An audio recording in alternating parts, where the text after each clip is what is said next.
మనం mixed vegetable curry చేస్తున్నాము. అది రోటీలోకి, నాన్ రోటీలోకి, రైస్లోకి చాలా బాగుంటుంది. అచ్చం డాబా స్టైల్ మిక్స్డ్ వెజిటేబుల్ కర్రీ ఎలా ప్రిపేర్ చేద్దామో చూద్దాం రండి.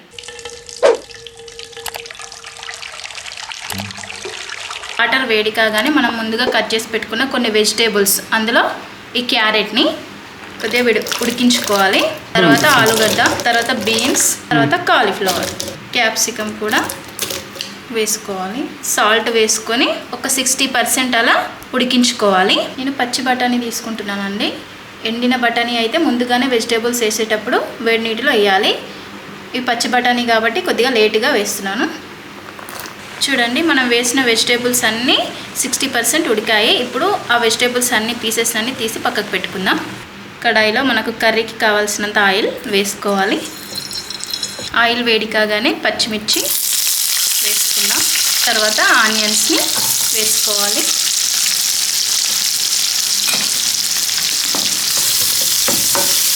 తర్వాత అల్లం వెల్లుల్లి పేస్ట్ వేసుకోవాలి. ఇది మొత్తం నూనెలో వేగేదాకా ఉంచుకోవాలి, పచ్చివాసన పోయేంత వరకు. 2-3 లవంగాలు, 2-3 యాలకులు వేసుకోవాలి.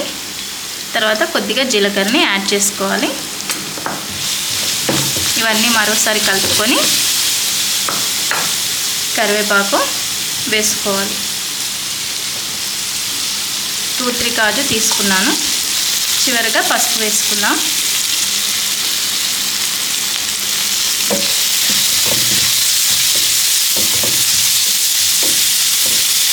తర్వాత ముందుగా కట్ చేసి పెట్టుకున్న టమాటాని కూడా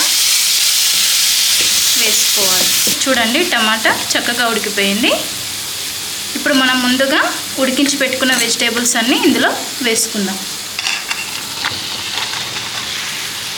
ఇవన్నీ ఆయిల్లో కలిసేలా చక్కగా కలుపుకుందాం.